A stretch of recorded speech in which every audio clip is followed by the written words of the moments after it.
Alberta Thank you. ranks second in Canada, fourth in North America for highest per capita COVID-19 cases, okay? Is opening up the province by next week just too aggressive?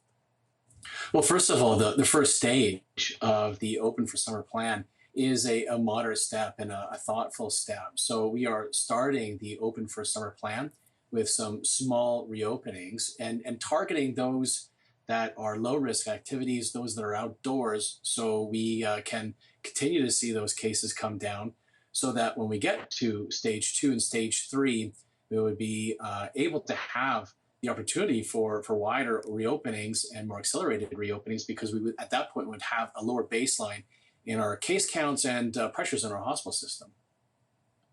So, but let me just talk about the benchmarks, because your province set a benchmark of 50% of the pop with one dose vaccinations for step one.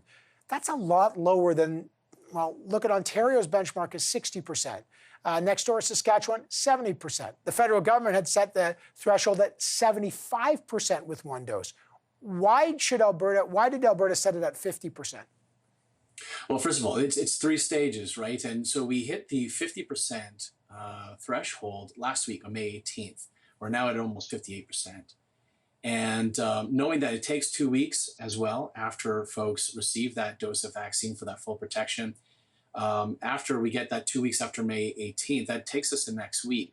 So again, this is a moderate step, a thoughtful step, a safe step for stage one, targeting low risk activities that are outdoor activities. So those that are indoors, those are still high risk, would be reserved until we get to the 60% and 70% thresholds for stage three and two.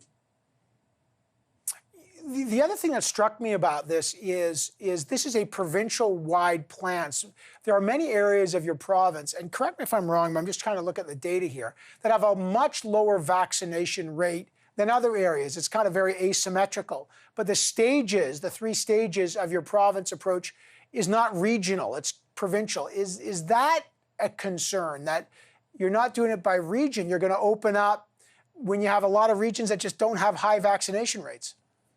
Well, it isn't for our public health folks. When we looked at the data and we looked at what we want to see in community protection, we do see people throughout the province traveling. And so we looked at a community protection threshold for the province as a whole, rather than breaking it down by municipalities. So looking at that risk and going backwards and really looking at what we can learn from other jurisdictions, what we can learn from the UK when they started reopening and what their thresholds for community protection were, not just from the uptake of vaccines and the effectiveness of vaccines and from a first dose perspective, but also from those who are post-infection and have immunity from that.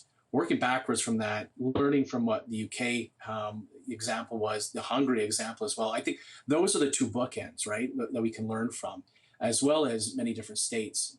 That's what we've learned from in those jurisdictions to be able to take a look at what we could have an opportunity for having here in Alberta. Right. Well, although you look at Manitoba, they had pretty much similar first dose vaccination rates and they've snapped back.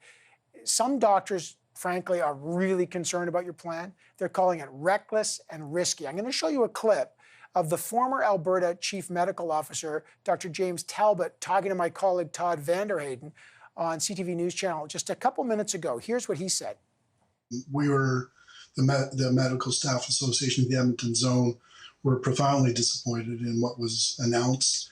It's senselessly aggressive in terms of the timing, and it's reckless in terms of the reopenings that are being discussed. I mean, he's the former chief medical officer. He's a doctor. Reckless. He's disturbed by it.